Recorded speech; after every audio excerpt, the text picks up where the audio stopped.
Bom dia, boa tarde, boa noite, seres humanos e seres biônicos desse mundão sem fronteiras. Aqui quem vos fala é Cláudia Medeiros, também conhecida como Cláudia Raios, mais que Raios no Instagram e no YouTube, trazendo para você mais um dia da nossa série sobre a era da exploração espacial no Brasil, baseada neste livro aqui, que nós estamos lendo e também comentando os capítulos feito pelo Raimundo de Almeida Filho, esse livro que eu recomendo a todos vocês que adquiram.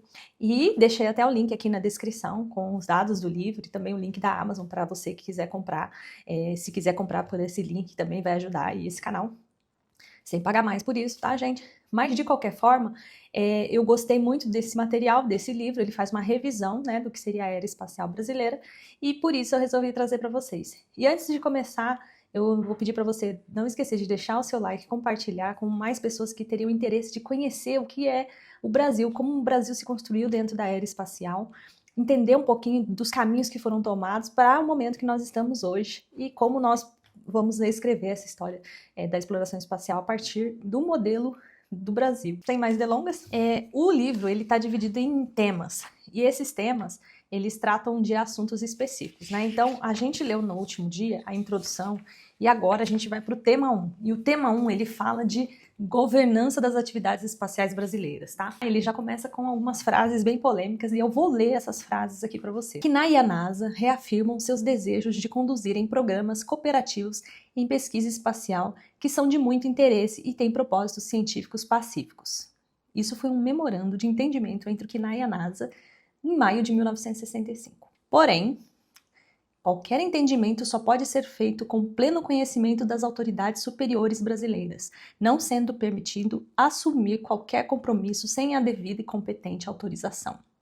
Brigadeiro Oswaldo Ballausier, diretor do GTEP, em junho de 1969. O que aconteceu entre 1965 e 1969 que fez com que essas duas frases tão antagônicas fossem descritas neste livro? E na história do Brasil é o que esse episódio inteiro vai descrever, baseado no livro, sendo o tema 1, a governança e os modelos de governança do nosso programa espacial brasileiro.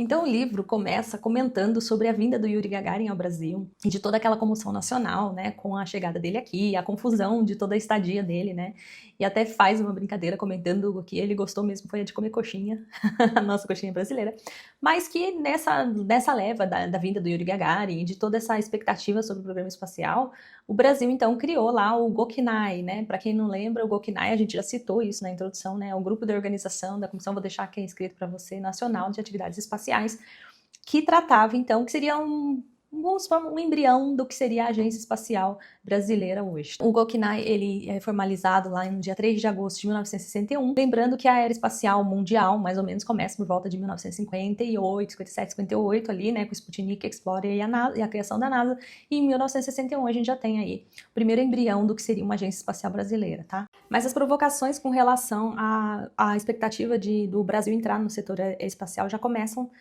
antes, né, com a Sociedade Interplanetária Brasileira, que começa a fazer uma provocação com o governo com relação a quando é que vai existir uma iniciativa governamental a respeito disso.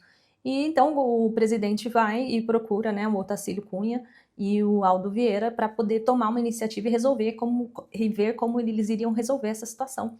E aí, então, eles, dentro do CNPq, eles criam um grupo que seria um grupo de estudos, o GOCNAI, que a gente já falou aqui antes, né? E isso tudo já começa sendo bastante animador, parece, assim, uma perspectiva enorme da vinda, né, do Sigma 7 aqui, da nave Sigma 7, do projeto Mercury, para poder inspirar ali, né, os projetos nacionais. E também a Telstar, né, que é uma rede de satélites de comunicação aí, transmitindo o canto do Irapuru. Então, se você sintonizasse ali no satélite, você ia escutar o canto do Irapuru vindo de satélites, né? Então, isso daí deixou ali a sociedade toda interessada, né? Mas lembrando que quando eles foram fazer esses estudos, né, o Casimiro de Montenegro, né, ele já falou ali, olha, mantenha isso na esfera civil para que vocês possam ter um pouquinho mais de liberdade para poder trabalhar projetos internacionais e cooperações internacionais, né? Surge a CNAE, né, que começa esse projeto, né, que é um projeto por vir, né, e esse projeto, ele vem cheio de inovações, cheio de iniciativas, tá? O primeiro projeto é o Sonda, né, que tudo está escrito no livro, tá? que tem cunho em ciências espaciais, né? Ciências espaciais, que seria toda a parte de geofísica, astrofísica ali, né? Tem o RADA também, que é focado em física solar e na interação entre o meio interplanetário e a Terra. O TELA, né?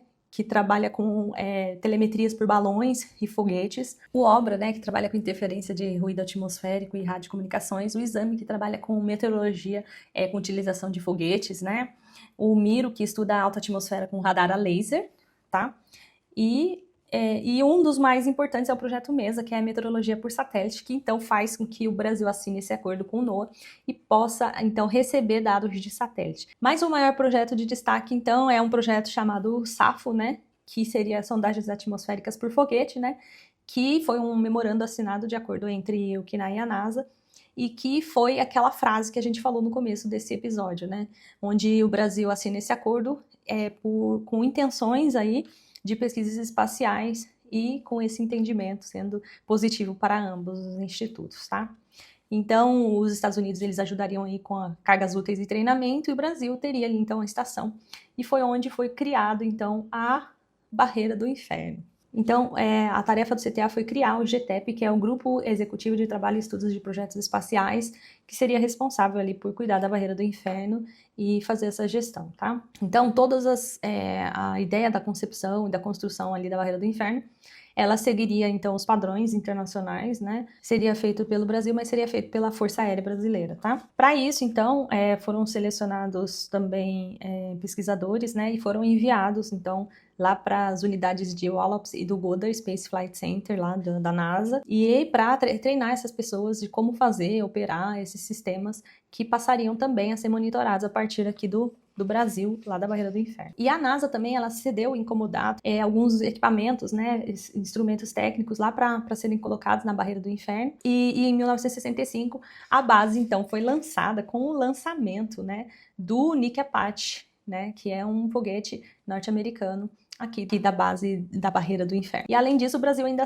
aproveitou e assinou alguns acordos aí com a França, com a Alemanha e com o Canadá, se tornando aí um dos pioneiros na exploração espacial mundial. Bom, e aí então também foram enviados pessoas para fazer um treinamento em sensoriamento remoto. Elas foram enviadas para o Johnson Space Center, passaram a trabalhar com esses dados de sensoriamento remoto. Isso tudo também está citado, né, na conversa que a gente fez com o Fernando de Mendonça, no vídeo que eu vou deixar o card aqui para vocês.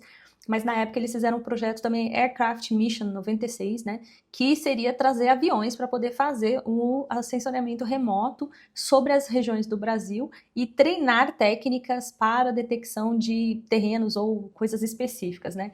Como, por exemplo, sobre a Baía do Guanabara, para poder analisar características de urbanismo e poluição das águas, né? Em Cabo Frio, para analisar a oceanografia, né? Em Campinas, para avaliar as áreas de agricultura, e no quadrilátero ferrífero, a parte geológica, né? Então, o que seria isso? Seria colocar sensores dentro de aviões. Então, a técnica de sensoriamento remoto que é utilizada no espaço é semelhante a essa de aviões, só que o avião, por estar mais baixo, ele vai ter um raio de visibilidade menor. Então, ele consegue cobrir áreas menores, mas você consegue validar alguns sistemas e algumas técnicas. Então, a partir do momento que você faz isso em uma região mais próxima com o avião, você habilita tanto o equipamento quanto as pessoas a trabalharem com esse tipo de dado, que você consegue aferir ali naquele mesmo momento. Depois, quando você manda um equipamento desse para o espaço, você vai fazendo, então, essa tradução dessas informações de sensoriamento remoto. Então, é isso que essa missão faria. Inclusive, o próprio Fernando de Mendonça cita isso na conversa que a gente teve, né? Que foi um acordo que ele teve que ir lá e brigar para poder assinar, porque a princípio eles ficaram assim meio relutantes sobre, nossa, vai ter um avião aí tirando foto do nosso território, mas depois eles perceberam que não teria como eles evitarem, porque do espaço a gente já podia fazer isso, então é melhor entrar aí nesse acordo, né, segundo Fernando de Mendonça. Foi essa a conclusão que eles chegaram, e então se criou isso. E isso foi importante, porque no final das contas o Brasil acabou comprando o avião Bandeirante, adaptando ele para esses dados de sensoriamento remoto a partir do próprio Brasil com o avião brasileiro. E até a cúpula dessa câmera tem lá no museu do INPE, que dá para vocês visitar. Bom, então estava super frutífera essas relações aí, né, então em 1970 é quando a gente adapta lá o Bandeirante, e aí logo o Brasil já também vai lá e assina um acordo com a USGS, né, que é United States Geological Survey, e passa então a ter acesso aos dados do ETRS, que agora a gente conhece como Landsat 1, para fazer o sensoriamento remoto e análise de sensoriamento remoto aqui do Brasil. E então eles instalam a tal da estação de Alcântara, né? Para mim, a estação de CBA, a estação de Alcântara, onde a gente passa a ter uma antena no ponto geodésico interessante, que seria central aqui no hemisfério sul, na América Latina. E ele consegue, então, da própria estação, ter um raio de visibilidade que qualquer satélite que cruzar o nosso hemisfério ali nessa região vai ter visibilidade, a antena vai ter visibilidade. Então esse é um ponto estratégico muito importante. E o Brasil então passa a ser o terceiro país a operar imagens de satélite, tá?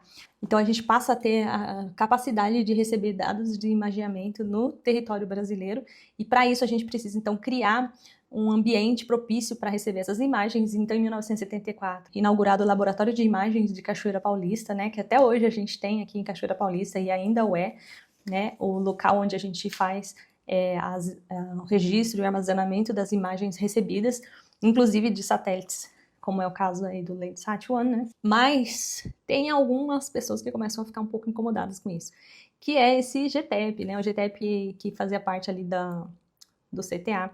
Então ele começa a sentir falta de ter o seu protagonismo nessas ações. Também o Fernando Mendonça também comenta isso, né, no vídeo que a gente, na nossa live, né, que nós fizemos com ele.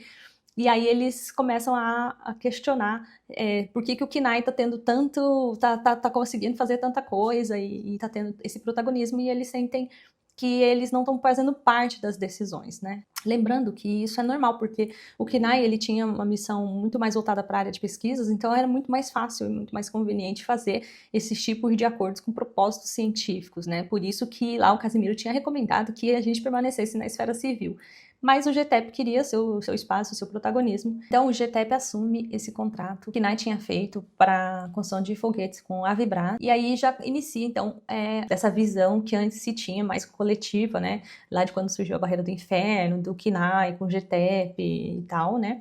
E aí começa a ter essa meio que divisão aí. Então a parte científica e de estudos, pesquisas, passa a ficar muito mais voltadas para o KNAI, e o GTEP assume a parte de foguetes, tá? Crises, né, elas vão se intensificando, o Ministério da Aeronáutica resolve então limitar ações da KNAI, e é onde a gente tem aquela frase que foi lida lá no início, né? Qualquer entendimento só pode ser feito com o pleno conhecimento das autoridades superiores brasileiras, não sendo permitido assumir qualquer compromisso sem a devida competente autorização. E aí é onde já começa essa divisão entre o KNAI e o GTEP, que persiste até hoje, né, essa divisão entre o que é civil, o que é militar, com relação a esse setor espacial brasileiro. Então o KNAI, ele fica por um fio quase a ponto de ser extinto, né, e então se resolve passar o KNAI para dentro do CNPq, e o KNAI acaba sobrevivendo aí por mais um pouco de tempo, né, e é criado, então, para gerir essa situação, a Comissão Brasileira de Atividades Espaciais, que ela seria responsável por definir quem seria responsável pelo quê. E aí, então, é onde o KNAI passa a ser INPE, tá? Que é Instituto Nacional de Pesquisas Espaciais, com atribuição de órgão de política nacional na área de satélites. O INPE passa a não ter mais acesso à Barreira do Inferno, e a Barreira do Inferno passa a operar apenas os foguetes sonda. E aí, no início de 1980, é tão famoso o projeto, né? A gente tem a criação, então, da MEC-B, que é a Missão Espacial Completa Brasileira. O INPE assume esse protagonismo nas ciências espaciais e nos projetos de satélite. Com isso, o INPE teve um aumento bem grande, né, na capacidade financeira de gestão de recursos, e o INPE pôde montar laboratório, pôde contratar pessoas, fazer treinamento, levar o pessoal para fazer treinamento, e foi ampliando, o INPE foi crescendo, tá? Então, o INPE começou a prestar serviços especializados com mapas de desmatamento, focos de queimada, previsão numérica de tempo e clima. O INPE seguiu e foi crescendo nas suas atribuições, tanto no uso de dados satélites, sensoriamento remoto e pesquisas espaciais, e essas outras parcerias continuaram acontecendo dentro do INPE. Só que com o projeto MEC-B a gente teve uma inserção muito grande de recursos financeiros para montar o INPE do jeito que ele se tornou. Só que depois os recursos sumiram. E aí o livro dá um salto, né? E ele vai lá para agora, né, 2013, entre 2013 e 2019, quando fala sobre o plano diretor do INPE ter mais ou menos 13 metas, né? Mas quase nenhum recurso para poder executar essas metas. E aí ele incorre de uma situação muito interessante, que é quando o Brasil assina esse acordo do CIBERS. Quando ele assina esse acordo do CIBERS, né, do satélite CIBERS, ele recebe um aporte de dinheiro muito grande para poder fazer esse projeto acontecer. Só que esse dinheiro, ele não pode ser utilizado para manutenção do instituto, Só que para fazer o Cibers, você precisa de um monte de coisas. Você não simplesmente faz satélite de dados, precisa pagar luz, água, energia, funcionamento daquele instituto. E o INPE não tinha dinheiro para isso, ele tinha dinheiro para fazer o satélite. Então, o diretor, na época, né, isso foi até uma polêmica, até uma discussão até hoje, ele usava uma parte desse dinheiro para pagar as coisas de funcionamento do INPE, né? E aí, nesse quesito aí, ele foi extremamente julgado, ele até teve bastante problemas até hoje, né? Bastante comentado isso, por ele ter feito essa manobra, porque ele dizia que não fazia sentido a gente ter um instituto onde a gente pode construir um satélite, mas a gente não pode manter o instituto. Então eu vou até ler aqui uma frase que esse diretor, né, que foi o Gilberto Câmara, falou, que foi: usar os recursos do Cibers para pagar despesas essenciais do INPE a obedecer a uma lógica correta de gestão, pois se o Brasil quer ter um programa espacial de qualidade, é preciso criar e manter institutos de excelência. Então essa é uma frase aqui dita pelo Gilberto Câmara, que tem as referências no livro para vocês poderem encontrar, né? Com essa ideia aí, o INPE começa a ter foco. Lembra que o INPE fazia muita pesquisa, tinha todos aqueles acordos que eu falei lá no início, né, com sensoriamento remoto, com dados de ciências atmosféricas, ciências espaciais, astrofísica e tudo, só que ele passa também a fazer os satélites. Então a área de engenharia começa a ficar muito forte no INPE. Então a gente tem hoje, né, a Engenharia e Tecnologia Espacial do INPE, que começa a ter ali o seu propósito de fazer satélites, e isso daí foi um grande atrator de verbas para o Instituto. Mas com o tempo, é dito que a tendência do INPE era entrar em decadência, né? Para manter esse recurso vigente, o instituto vigente, segundo o livro aqui, ele fala que a gente precisava ficar assinando acordos de Cibers, e não importa se o Cibers tinha ou não tinha relevância, né? Se o sensor fazia significado, se fazia sentido manter o Cibers, porque a gente precisava de fluxo de recursos para poder manter o instituto funcionando, com as características e com as construções para as quais ele foi se desenvolvendo ao longo do tempo. E aí, nesse ponto, a gente já começa a ver a decadência de recursos para o Instituto, com o foco pelo qual ele foi criado, que era de pesquisas espaciais. Mas o mais interessante que ele comenta aqui é que o Brasil, ele era um dos países mais famosos, mais importantes com relação e assim, as pesquisas, as citações e tudo do Brasil, o foco principal não é a construção do satélite, né? É a pesquisa mesmo, né? Então, o livro ele cita aqui que o INPE está em 33º lugar entre as 40 instituições mundiais que mais produzem conhecimento com uso de tecnologias satelitais, né? E também, dentro do G20, ele estava em 12º lugar na produção de artigos científicos, isso no ano de 2020. A parte científica do INPE tem uma capacidade muito grande de produção de artigos, de livros, teses, formação de pessoas. O seu protagonismo e a sua excelência é muito grande nas áreas de pesquisa, muito mais do que nas áreas de engenharia, apesar de que, não que os engenheiros sejam ruins, tá, gente? Fora disso, o livro não fala isso. O livro fala que os recursos vinham pelos satélites, mas quem dava o maior retorno em questão de produção e tal é a área de pesquisa. Isso é bem polêmico, mas é o que está dizendo aqui no livro. Mas não deixa de ser uma coisa que a gente observa em todos os lugares, né? Que é o fato de que a pesquisa científica muitas vezes é subvalorizada em prol de ações aplicadas, né? Apesar de que aqui a gente está falando de aplicações mesmo, porque a pesquisa, né, ali as publicações todas voltadas mesmo para coisas como, por exemplo, dados de desmatamento, queimada, foco de incêndio, tudo isso é pesquisa, tá?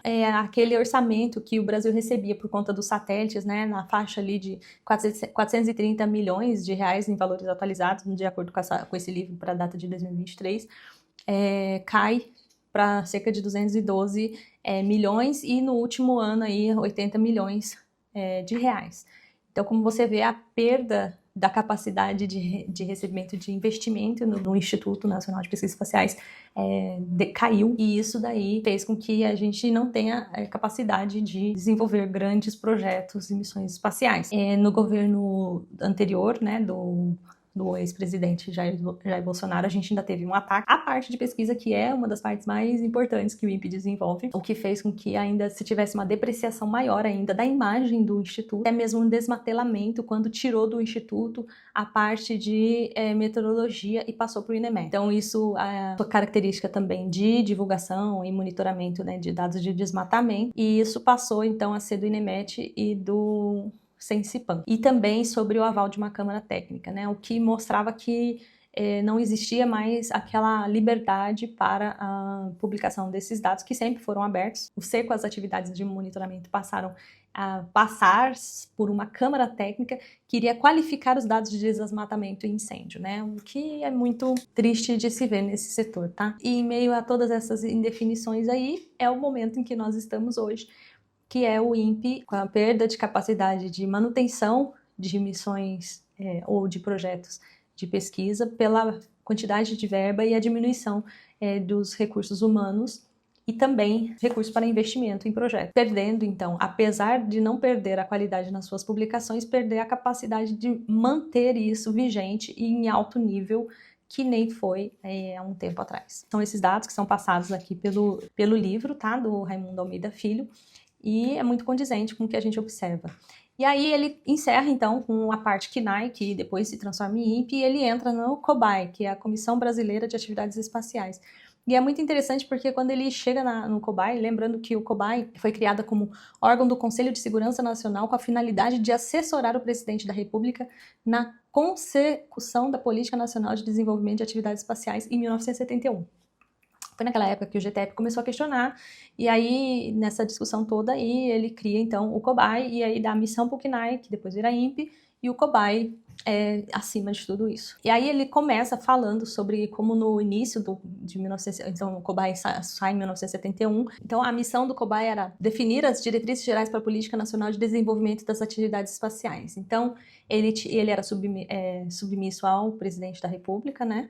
E ele era responsável também por determinar as diretrizes de execução e emitir parecer, fazer o monitoramento, definição, realizar a coordenação de projetos, o que é muito parecido com as definições do que a gente teria hoje para A e B. E aí é muito interessante aqui no livro, porque ele fala que uma das primeiras coisas que o COBAI analisou ali é a necessidade do Brasil de ter um satélite de telecomunicações. Então ele leva isso para o governo e fala, olha, não, a gente precisa ter um satélite de telecomunicações para que a gente possa fazer as transmissões de dados entre continentes e tal, usando um satélite próprio, porque até então o Brasil não tinha um satélite próprio, ele precisava alugar um slot, né, para poder, de uma banda lá, para poder pegar esses dados de um outro satélite, né.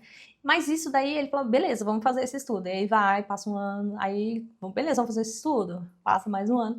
Só que aí, o que acontece? Chega a Copa do Mundo, a hora que vai lá e o Brasil tenta comprar esse slot lá para poder fazer a transmissão e aí não tem vaga, não tem dinheiro. Então, olha isso. Pelo futebol, o país parou e viu que não ia ter a transmissão desses dados e aí o presidente fala assim, vai lá e compra logo esse satélite, meu Deus, vai lá e faz esse satélite. Mas depois do quê? Depois de passar anos adiando esse projeto, até o ponto de chegar e ver que realmente está afetando assistir um jogo de futebol. Mas, ok, eles vão lá então e finalmente compram o tal do satélite. E na época já era a mesma coisa que se falam hoje, tá? Uma sofisticação desnecessária para o país endividado. Era esse o pensamento que eles tinham quando falava-se investimento no setor espacial. Olha isso, então nessa época já, na época aí 1975, por volta dessa época, já se tinha essa concepção, essa atrasada do que seria a exploração espacial. Então uma visão muito deturpada da importância do setor espacial, mesmo o INPE, lembrando, o INPE estava no protagonismo ali das entregas científicas. Bom, e para comprar esse satélite, esse tal satélite de telecomunicações, né, rolou uma pressão ali para que isso saísse logo, então o Brasil foi e comprou, não era o mais barato, né, era o que entregasse na data e acabou fazendo essa parceria então com o Canadá e comprou, então, o primeiro satélite de telecomunicações de uma empresa canadense, que é o Brasilsat. E é muito interessante também, ele conta aqui, a critério, acho de curiosidade, que quando eles foram fazer lá a primeira transmissão do Brasilsat, montou lá toda uma sala linda para poder fazer o lançamento, né, observando lá, assistindo os dados da estação de Kourou, parece que um transformador explodiu lá e eles não conseguiram fazer essa transmissão, então eles tiveram que assistir da televisão mesmo. Depois, né, em 1977, então, foi feito um seminário de atividades espaciais e começou, então, a reestruturar o Plano Nacional de Atividades Espaciais, que é o PNAE, que a gente já deixei aqui, vou até deixar de novo aqui nas descrições para vocês verem o que é o Programa Nacional de Atividades Espaciais, que dava as atribuições de quem ia fazer uma coisa, quem ia fazer outra, né? Então, eles foram organizados em seções. Então, a gente tinha a seção de foguetes, a seção de desenvolvimento e tecnologia de satélites e a formação de recursos humanos. E aí, lembra que estava ali, né? O que ia para o INPE, o que ia para o CTA, né? Na figura do GTEP lá, que aí agora já tinha se consolidado com a figura do CTA, e aí é onde o INPE estabelece como missão as atividades de aquisição e processamento de imagens de satélites aplicadas em meteorologia e no estudo de recursos naturais, como sendo as suas missões principais. O PNAE, ele ia focar em buscar, né, recursos humanos para avaliar lá o tal do MEC-B, que depois veio a ser consolidado aí, né? E aí, só para vocês terem uma noção do que foi o MEC-B, eu vou ler aqui para vocês, tá? Então, a realização de uma missão espacial completa, isso é, a construção e operação de um satélite nacional colocado em órbita por um lançador projetado e construído no país, a partir de uma base de lançamento localizada em território brasileiro, deverá ser um dos pontos altos da política a ser seguida pelo PNAE nos próximos anos. Aliás, nas próximas décadas, né? Espero que não seja no próximo século. Mas tá aí a missão dada do PNAE pelo próprio COBAI e pelo MEC-B, e sendo a parte do INPE a responsável por fazer ali a operação, né, de um satélite nacional, só que ainda não colocado em órbita a partir do Brasil, de território nacional, com foguete nacional. Aqui a gente costuma dizer que o INPE cumpriu a própria missão, mas o outro lado ainda não. O projeto do VLS, então, ele foi concebido, né? Então, a gente tem o projeto do foguete concebido, só que ele não consegue ser executado, porque começa a ter obstruções para acesso a componentes, né? E tecnologias sensíveis. E até a ONU aqui, segundo o livro, até a ONU, ela se posicionou contra, porque ela entendia que o VLS podia ser usado como míssil. E aí, então, esse projeto, até pelas próprias características do funcionamento mesmo do modelo de gestão militar, que muda cada ano, que muda de dificuldade de ter esse projeto continuado, fez com que esses atrasos fossem acontecendo. E aí, então, o Brasil, tendo essa visão, o governo do Itamar Franco, ele pega e fala assim, vamos mudar, então, esse lance do COBAI, e vamos criar o que seria um modelo parecido com o que a gente vê ali fora, que é uma agência espacial brasileira, que tem ali o seu próprio autonomia, independência, e aí, quem sabe, os outros países passam a ver os projetos como esse do foguete de uma forma mais branda e menos ameaçadora. E aí é assim que, então, surge a AEB, que é o nosso próximo assunto. Então, é dito para o José Israel Vargas, que era o ministro da Ciência e Tecnologia lá em 1993, ele achava que a criação da AEB já ia garantir para os G7, né, que são os países do G7, que a AEB é um programa tranquilo de ser executado, que não tinha características militares. Mas olha o conflito, né, porque o próprio brigadeiro Marconi de Almeida, que era o vice-presidente do COBAI, né, na época, ele falou, não é pelo fato de criar uma agência civil que o bloqueio tecnológico ao Brasil vai ser automaticamente quebrado, pois ela não modificaria a natureza missilística do veículo lançador de satélites. Então, era uma ilusão achar que esse bloqueio ia desaparecer, segundo ele, mas que feito, né, com essa tentativa, tá? Então, uma das ideias da AEB era que ela ficasse acima de ministérios, então que ela tivesse a capacidade de ter interlocução direta com a presidência e, com isso, orientar os programas nacionais aeroespaciais, né? O Itamar Franco foi lá ver o primeiro VS-40, que foi lançado, o foguete VS-40, que daí sim já foi lançado de Alcântara, então que durante o MEC-B, então Alcântara já foi sendo, né, estruturada e construída aí a primeira base de lançamento, né, nacional, depois do CLBI, óbvio, né, que o CLBI era para sondas e pequenos foguetes, e aí a base de Alcântara então começa a ser construída aí dentro do conceito do contexto do projeto do MEC-B, e aí em 1993 o Itamar Franco vai lá ver o lançamento do VS-40 e tal, e ele anuncia então que após o lançamento do VS-40, então a agência demonstrava o esforço do Brasil em realmente assumir o protagonismo. Agora o Brasil agora tem condições de melhorar seu relacionamento com entidades semelhantes de outros países e agora o Brasil vai decolar. Então ela foi inaugurada aí com um monte de competências, né? Então ela ia executar a atividade, fazer plano, fiscalizar, estimular acesso de entidades internacionais, nacionais, a educação, conhecimento, articular, estimular pesquisa científica, desenvolvimento, entre outras atividades, estão todas descritas aqui no livro, mas, porém, entretanto, todavia, há dificuldades financeiras do programa MEC-B, porque esse MEC-B começou em 1980, bombando ali tudo, né, mas em 1994 já estava ali bem, quase minguando, tá? E aí o CTA, ele vai lá em 1995 e começa a falar assim, acho que a gente vai alugar a base de Alcântara aí. A própria Sociedade Brasileira do Progresso da Ciência vai lá e questiona, peraí, como é que o CTA, o CLA vai ser alugado? E cadê a EB nessa história? Então, tipo assim, parece que todo mundo estava tomando decisões sem que realmente fosse coordenado com a EB. Demorou um tempão, desde 94 até 2005, que foi quando realmente a EB começou a assumir o protagonismo na criação na criação do próprio PNAE, tá? E o INPE e o CTA, eles recebiam recurso direto do governo, então eles não precisavam da autorização da EB para fazer as coisas. Então a EB gerenciava, mas ao mesmo tempo ela não era a pessoa que determinava a distribuição dos recursos. E os órgãos pareciam ser meio que independentes, eles já vinham sendo há um bom tempo. Para resolver isso aí, eles passaram então a passar o recurso pela EB. Então aí, nessa época, já mudou a regra. Então o dinheiro não ia vir mais para o INPE, ia vir para a EB e que depois ia vir para o INPE. E aí a EB ficou sendo só uma repassadora de recursos, né? Então a EB recebia recursos, passava, mas ela ainda não conseguia ter protagonismo nas atividades espaciais nacionais. Até tem uma frase que ele coloca aqui no livro que eu acho que explica muito disso, né, que é falar do valor econômico no 23 de novembro de 2010. A EB finge que fiscaliza e controla e a aeronáutica finge que presta contas. Então é mais ou menos dessa forma que as coisas pareciam estar acontecendo nesse momento, de acordo com o livro. Apesar de ter sido criado cargos para a EB, a gente não tinha gente para trabalhar lá, porque quem eram os especialistas nas áreas trabalhavam no INPE, trabalhavam no CTA. E aí você ia tirar a força de trabalho para levar para lá. Então, tipo assim, tinha essa confusão, né? Que nem a gente conversou com o Chamon, no episódio do Chamon, ele fala assim, não, que é um progresso natural. Então, ele hoje tem esse entendimento. Mas não era muito assim. Na época, era você imaginar, você esvaziando um instituto que já não estava conseguindo ter captação de pessoas para construir uma agência espacial brasileira.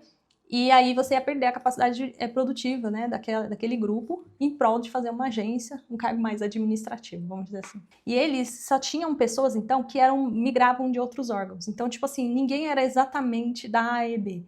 E aí era muito ruim trabalhar com esse grupo que não tinha personalidade da AEB, que não estava vivenciando a experiência da Agência Espacial Brasileira, que eram migrados de outros órgãos. E aí a EB começou a pedir para o MCTI para deixar a engenharia sair do INPE, né, para a EB, e aí teve aí uma pequena confusão, eu me lembro disso porque eu já estava no INPE, né, que quando o INPE foi fazer 51 anos, em agosto de 2012, o sindicato fez uma manifestação que era um não ao desmonte do INPE, né, então brigando ali por todas essas posições aí entre, tipo, tirar a engenharia, mandar para a EB e fazer o desmonte de uma área que era importante para o INPE e tal, etc.